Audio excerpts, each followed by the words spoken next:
So, since we kind of like rebranded the podcast, and I realized that I never really truly introduced myself and gave you a little bit of a peek into who I am and what I do and what I like in life, I thought it would be fun to do an entire episode that just exposes 50 facts about me so that you can get to know me, who I am as a person, who I am maybe behind closed doors, not exposing myself in my business, and just for you to basically get to know me as a person. So, I am Iris. I am 34 years old, and my birthday is on the 21st of April, but I was actually planned to be born in June. My entire zodiac is earth and water. That's the only two elements I have in my chart. And I am the most Taurus Sun and Pisces Moon you will ever meet. Like, if you look up the description of a Taurus Sun and a Pisces Moon, I'm like 1-to-1 that description. I run my own business. My business is called CycleSeeds, where I help people understand and support their menstrual cycles and fertility. I am also the creator of the Holistic Hormone and Cycle Coaching Certification Training, where I teach people how to do the work that I do. I wasn't planning to do this training. Like, when people look at the training website and they see what I do, they're like, oh my God, like, this is so you. I always knew that you would do this. I didn't. I was never planning to do this. And this kind of grew because at a certain point, I had so many people ask me, like, oh, where did you like learn to do what you do? And the thing is, I did so many trainings in my life, but the work that I do is really a blend of everything I have learned in my trainings, everything that I've learned from my own body, everything that I learned in the birth room, because I used to be a doula as well. So my work is really unique in that sense that it's not just hormone health, it's like many aspects of what it means to being human. And so when people started to ask me about where they could learn to do what I do, I realized there is no other place but with me. So then I had to create this training. I'm also the creator of the Cyclical CEO, which is a productivity course specifically designed for people with menstrual cycles. And I will relaunch the 2.0 version of this course next year. I'm so excited about that. Another thing about me is that I'm quite direct. I'm Dutch. And, as much as I don't like to identify as such, because, colonial history, I have inherited this very Dutch directness that sometimes can come across as a little bit cold or even bitchy. People maybe don't think this about me, but I can be a little bit cold, a little bit untactful, a little bit bitchy. I've been dancing since I was 4 years old. I did kids dance, did ballet for a while, didn't really like that. I did street dance, Latin ballroom, belly dancing, hip hop, and I currently dance Brazilian Zouk, which is a partnered dance. I used to dance kizomba as well, mostly urban kizomba. And I go to ecstatic dance events very regularly. And I used to host ecstatic dance events with a DJ, both in the Netherlands and in Malta. Another thing about me is that I love waking up before my alarm. But for that to happen, I need to go to bed early, which is a little bit of a struggle sometimes, especially when I get a little bit in a creative flow. Like right now, it's 8 p.m. on a Thursday evening, and I'm actually supposed to start my unwinding evening ritual. But now I'm having this burst of creativity to record this podcast, so I have to do this now. What else? I love coffee. I'm an extreme coffee snob, like the worst. If the coffee isn't good, I will complain about it, like 100%. I'm that person. I don't drink a lot of coffee, so whenever I do drink coffee, which is about 1 to maximum 2 cups per day, I want it to be like divine. I'm not settling for mediocre coffee. That's just so not me. I was once attacked by a rooster. I wanted to pick up the eggs from the chicken coop, and the rooster just straight up attacked me, and didn't end well for the rooster, because then I attacked him back because I was so shocked. I was about 11 years old, maybe 10. Yeah, that was a bit of a traumatic experience. Like, it literally started to like fly up to my face. Yeah, it was really scary. When I was very young, I wanted to be a vet. I was always like obsessed with animals, love animals. And yeah, when I was a child, I always wanted to be a vet. That never happened because my ability for mathematics and physics was very low. I couldn't do it. It's not my thing. So, no, I never became a vet. My go to forever comfort food are potatoes.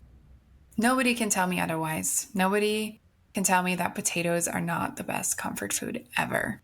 I'm obsessed with potatoes, potatoes of all kinds, but specifically French fries. I grew up on the border between Belgium and the Netherlands, so I had like access to the Dutch fries and I had access to the Belgian French fries. Oh my God, like they're the best. I love potatoes, specifically in the form of French fries. My favorite, or one of my favorite childhood memories is my mom and dad have a house on basically the countryside. And there was a plot of land next to our house, the house that I grew up in, that my mom still lives at. There's a plot of land that my uncle uses to grow food. And he would grow corn. And as a child, I was obsessed. And my mom wouldn't let me because we would get lost. But I was obsessed with running through the cornfield. It was such a liberating feeling to just run through the cornfields. Nobody would see me. And there was just the corn. And I loved it. I loved it as a kid. What else? I studied cultural anthropology at Utrecht University. And I was chosen as one of the 2 students who were allowed to do an exchange program at UCLA, which is the University of California of Los Angeles. And this experience was so amazing. I took the most incredible classes. I took classes in West African dance, voodoo and Santeria, Buddhism in India. I took a couple of Native American courses on Native American culture and history. I took a class in ethnographic film. It was so incredible, like so good.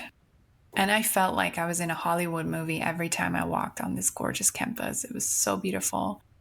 I also fell head over heels in love there with a guy I met in my ethnomusicology class. And it didn't last, but it was a beautiful young love. I currently have a partner. It's not that partner, but I have a partner and he's incredible. We have known each other since 2018. It was a slow burning love, but the most incredible partnership I've had in my life. Like, I have grown so much with this man in this relationship. And one thing, one thing that I keep forgetting is that we actually met on Tinder. Like, if people ask me, how did we meet? I oftentimes forget that it was such a silly way that we met. And I'm obviously grateful for dating apps, but never in the history of my life I thought this was how I was going to meet my partner. But here we are. I dream of visiting the orangutan sanctuary in Borneo as a volunteer together with my beloved. We have that same dream, and I really hope that we can make that happen one day. Another thing about me is that I don't think in week and weekend days. Honestly, I find it absolutely ridiculous. I find it ridiculous how we build up the weeks and weekdays and weekend days. I don't understand it. I don't get it. I find it ridiculous. I live my life day by day. And if I want to chill on a Wednesday, I chill on a Wednesday. If I want to work on a Sunday, I work on a Sunday. Yeah, it doesn't make sense to me. So I don't live my life like that. I play the acoustic guitar and I can drum. I actually need to pick those up though, because it's been a while that I did both of them, but they give me great joy. And there's been a time that I wrote my own songs. Yeah, on the guitar, not on the drum, on the guitar. As a child, I actually always wanted to drum, but my parents wouldn't let me. And this is one thing I actually wish I took on earlier than in my 20s when I started drumming. I think this would have been great when I was younger, drumming, but unfortunately, I didn't learn until I was in my late 20s. A book series that I absolutely love is the Maeve Chronicles by Elizabeth Cunningham. It's this story about Mary Magdalene. It's a fiction story where she is the daughter of 8 witches who live on an island. And then she goes to Druid school and she meets Jesus during Druid school. Like, it's such an incredible story. Like, it's total fiction, but I devoured these books. Oh my God, they were so good. And I'm kind of obsessed with personal growth and entrepreneurship. I have done more courses and trainings than I can count on 2 hands, and I have an extreme drive to always keep growing. I think the way that we look at learning in our society and the way that we create schools, and that, you go to university until what, like age 20 something, 22, 23. And then you kind of like stop the learning and you go into like your career life. And I have never experienced life in that way. I've always been open. I've always done like trainings, yoga teacher trainings, entrepreneurial trainings, skill trainings. Like, I am always learning, and I always have this immense hunger to keep growing and to keep learning. And I'm extremely curious. Like, I'm such a curious being that I think I will keep learning until I die. Another thing about me, and this may be triggering for some people, maybe, I don't know. I envision myself having a lot of money, and I'm very unashamed to say that. To me, more money equals more ways to give back to the world and support projects that I believe in. I love money, and I want to have a lot of it, and I'm not ashamed to say that. I always felt very restricted when making the amount of money that other people had decided for me. Like, I worked for different companies, and it was like, oh, you get like X amount of euros per hour. Or, oh, you get like a fixed rate per month. And I'm like, what the hell? What? No. So I always felt extremely restricted. And the only way to step out of that and be completely independent of other people deciding what I would earn, or when I would deserve more money, or when I would deserve like a bonus or a raise. Like, what the hell? I decide my raise. I decide how much money I want to make. And I've always been like that. I've always been very, like, I get very activated when I need to talk about, like, oh, a career, oh, a job, oh, working for like a boss. I've always felt extremely rebellious about this. And turns out that was not my place. I'm not the kind of person who is made to work for other people, have other people decide my tasks, have other people decide how much money I make, have other people decide when I get my money. I want to receive money all the time. I want to be paid all the time. I don't want to wait for my money. It's insane to me. And this is why I became an entrepreneur, because I want to have an endless potential in how I make money, how much money I make, the creative ways in which I can make money, and the moments in which money comes in. And I can do a whole podcast about this, but yeah, fun fact about me, I envision myself having a lot of money, and I'm completely unashamed of that. And with that, I will never, ever, ever be employed by someone else ever again. I'm just not made for it. I extremely hate it. I have a lot of respect for people who can be employed and be happy with that. For me, it's the most unsatisfying thing in the world. It makes me extremely unhappy. It kills my creativity. It's just not for me. And part of that could be that I was diagnosed with ADHD at age 33. And maybe my ADHD has something to do with wanting to feel unrestricted. And this has been the most rewarding and affirming journey of my life. It was the missing piece in understanding myself. And you can listen to another episode I made about this on here as well, where I go into that journey a little bit more. I used to be lactose and gluten sensitive, but I have rebuilt my gut in such a way that I can now eat both of those without any problems. I actually never thought I would work in the menstrual health field. I always thought I would become a professor in medical anthropology, and I would teach at universities, but the universe had a very different plan for me. And I'm very happy that my life turned out the way it did. I have a philosophy in life that I can better fall flat on my face and decide something is not for me than not trying it at all and then regretting it. That's actually one of my biggest fears. Living my life in such a way that I will regret a lot of things at the end of my life. Something intense that happened in my life is that my father got cancer when I was 14 years old, and he passed away when I was 19. And this absolutely crushed me. It absolutely crushed my soul.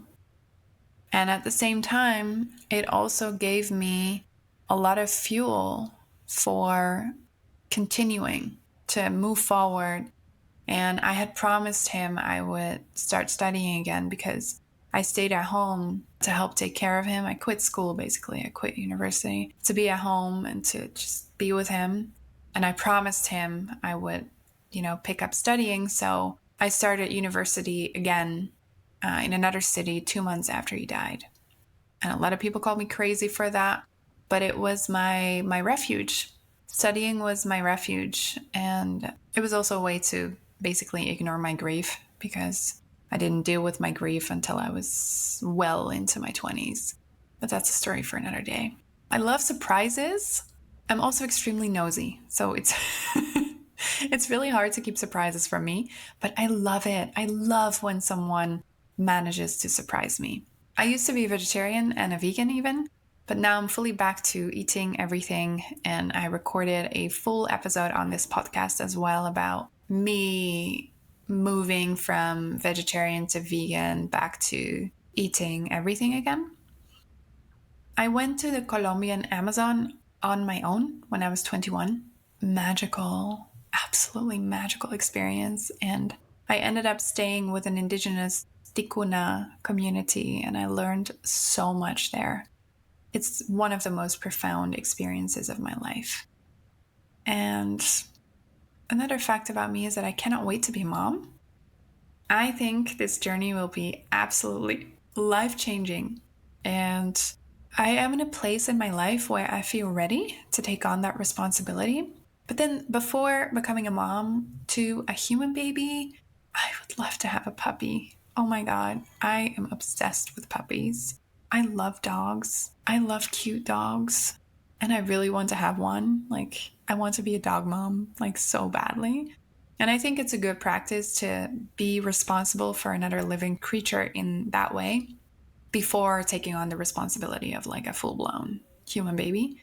So you'll probably know when I get a puppy. I'll probably share it on here.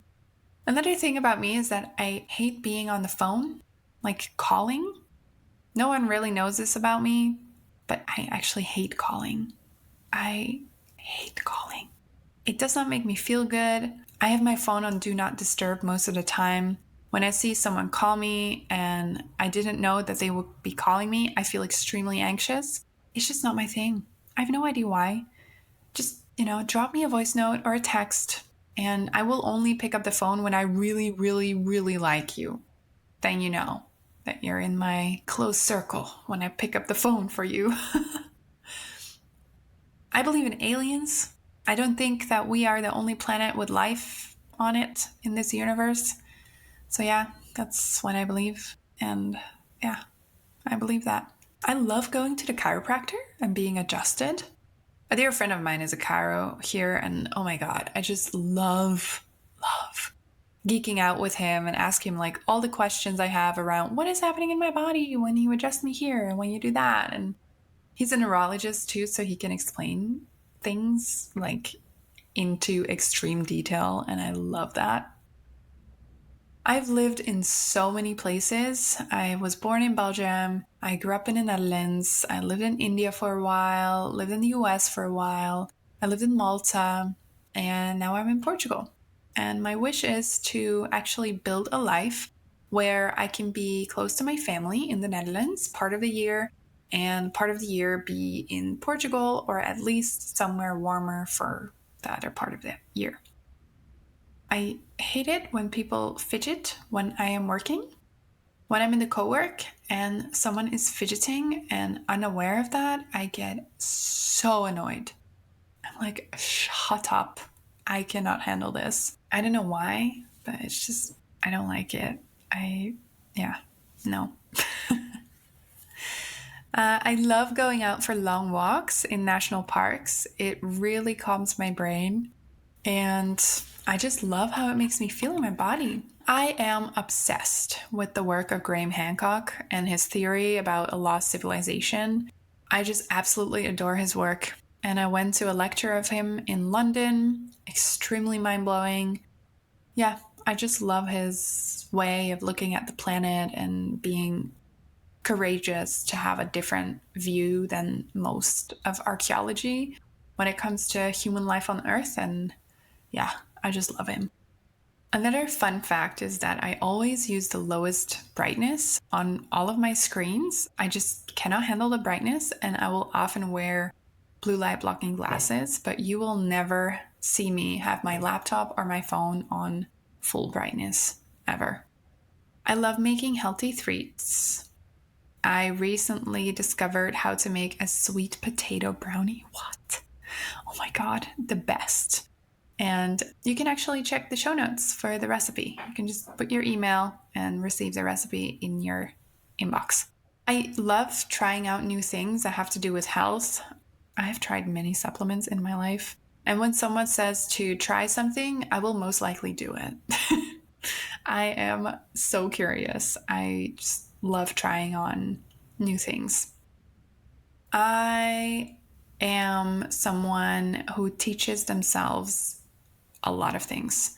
I've taught myself so many things, especially in my business, like I can't even begin to explain. Like business processes, how to use different types of software, how to edit the podcast, how to edit videos, like camera, which microphones to use, how to use microphone, all the things. I love teaching myself new things. You can call me woo-woo, but I believe in manifestation. Not like, oh, by tomorrow I'll have 1,000,000. No.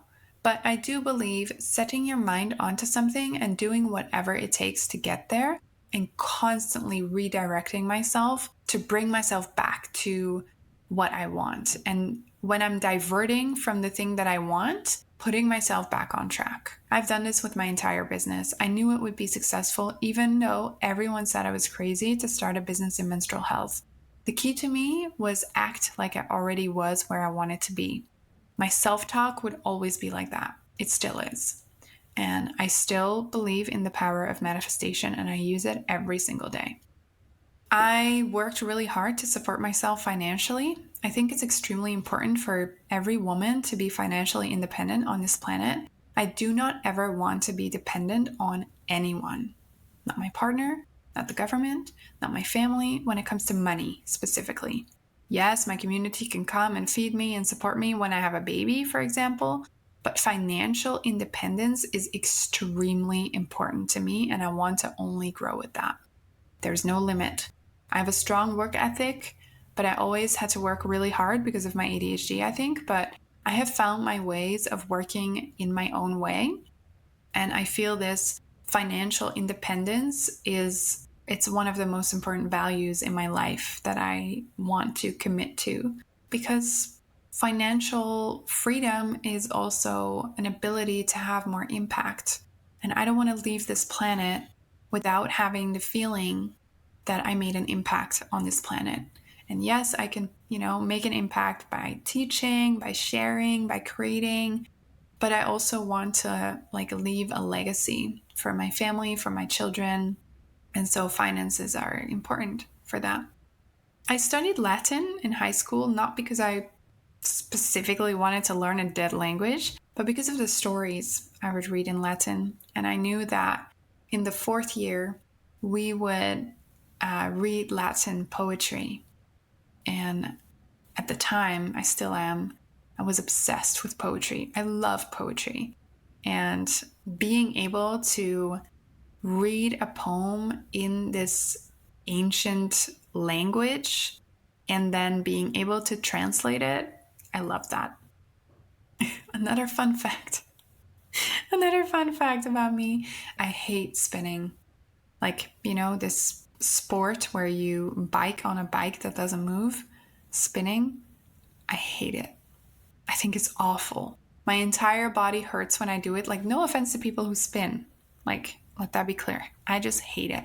And I hate how stressed I feel when I've done it. I just hate it. I also think it's bad for my pelvic floor. Ugh, I don't like it. It's disgusting to me. I do not enjoy it at all. I think it's awful. Another thing, I once interviewed Penn Badgley and his band. Penn Badgley, who plays Dan in Gossip Girl. I was obsessed with him, and also because his girlfriend is a doula and I admire her a lot. I once had the opportunity to interview him and his band. Totally random. And yeah, I did that. I do not watch a lot of TV. I do like some series on Netflix. I think Ancient Apocalypse by Graham Hancock, again, is probably one of my favorites. And that's something that I can really enjoy watching. I actually recently had like a film evening with two dear friends here, a couple. And they had like this whole installation, this projector, big screen in their living room. And we watched Ancient Apocalypse together. And it was so wholesome. It was so nice. I think those are about 50 fun facts that I've shared with you today. I hope this gave you a little bit of an opportunity to, get to know me a little bit better, who I am as a person, my quirks, and the weird things that I love and like in this lifetime. If you have any more things that you want me to talk about, or you have ideas for topics for episodes, or you have like cool guests you want to hear on the podcast, feel free to pop me a message or pop my team a message so that we can take that up and do something with it and use it for our podcast.